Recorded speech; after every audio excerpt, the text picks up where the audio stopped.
बिस्मिल्लाहिर्रहमानिर्रहीम। अस्सलाम वालेकुम। मेरा नाम अब्दुशकूर है। मैं सर आपसे ये सवाल करना चाहता हूँ कि दहशतगर्दी के असबाब क्या हैं? जी, बड़ा अहम सवाल है। दहशतगर्दी के असबाब में सबसे बड़ा सबब जो है वो जहालत है।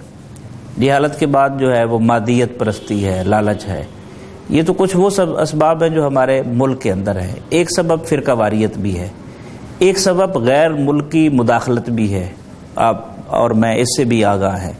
तो ये वो सारे असबाब हैं। और इसमें एक सबब जो है वो जो खुसूसी तौर पर जिसका जिक्र करना ज़रूरी है, वो फ़िरका वाराना जो फसादात है, ये नफ़रत है, उसकी वजह से जो एक अदम बर्दाश्त का रवैया पैदा हुआ है वो भी है कि जो मेरी बात नहीं मानता उसको ख़त्म हो जाना चाहिए। वो ज़िंदा क्यों है? ये दिलचस्प बात है कि अगर आप सूफिया को देखें तो वो ये आपको तलकीन करते हुए नज़र आते हैं कि अगर आप अपने वजूद में हज़ारों खामियों के साथ ज़मीन पर चलने के अहल है तो दूसरे को भी ये हक़ दें।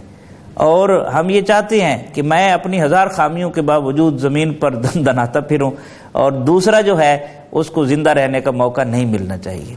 ये सूफियाना उसलूब भी था कि जिसमें आप देख लें कि वो हमेशा खूबियाँ दूसरों में तलाश करते हैं और खामियाँ अपने अंदर ढूंढते हैं। ये पॉजिटिव तरीका है और इसी से हम आगे जो है वो बढ़ सकते हैं। और अगर मैं और आप अपनी ज़िम्मेदारी महसूस करें, हम सब मिलकर अपनी ज़िम्मेदारी महसूस करें, तो हम इस शिद्दत पसंदी की जो लानत है, दहशतगर्दी की जो लत है और परेशान हैं हम इससे निकल सकते हैं, इससे आगे बढ़ सकते हैं। कैसे? जब हम में से हर एक अपनी ज़िम्मेदारी महसूस करे। ज़िम्मेदारी कैसे महसूस कर सकते हैं? हम देखें हमारे पड़ोस में रहने वाला कौन है, कौन आया है हमारे साथ, मेरे साथ बैठने वाला कौन है, मकान किसने किराए पर लिया है। और फिर इसी तरीके से आपकी मसाजिद में ये देखना चाहिए कि कौन इमामत करा रहा है, जुम्मा का खुतबा कौन दे रहा है, क्या दीन के भेस में कोई गैर मुस्लिम तो नहीं घुसा हुआ, कोई शरपसंद तो नहीं घुसा हुआ। ये हमारा घर है, हमारा मुल्क, इसमें आग लगी थी, हम सब ने हिस्सा डाला था। किसी ने पैसे देकर, किसी ने शामिल होकर, किसी ने गैर जिम्मेदारी का मुजाहरा करके। अब इस आग को बुझाना है।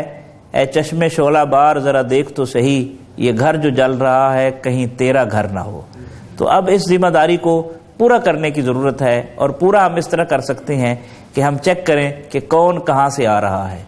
और हर फर्द जब अपनी इस जिम्मेदारी को पूरा करेगा तो यकीनन हम इस दहशतगर्दी की कैफियत से, शिद्दत पसंदी की कैफियत से निकल कर अमन और सलामती की तरफ जाने में कामयाब हो जाएंगे।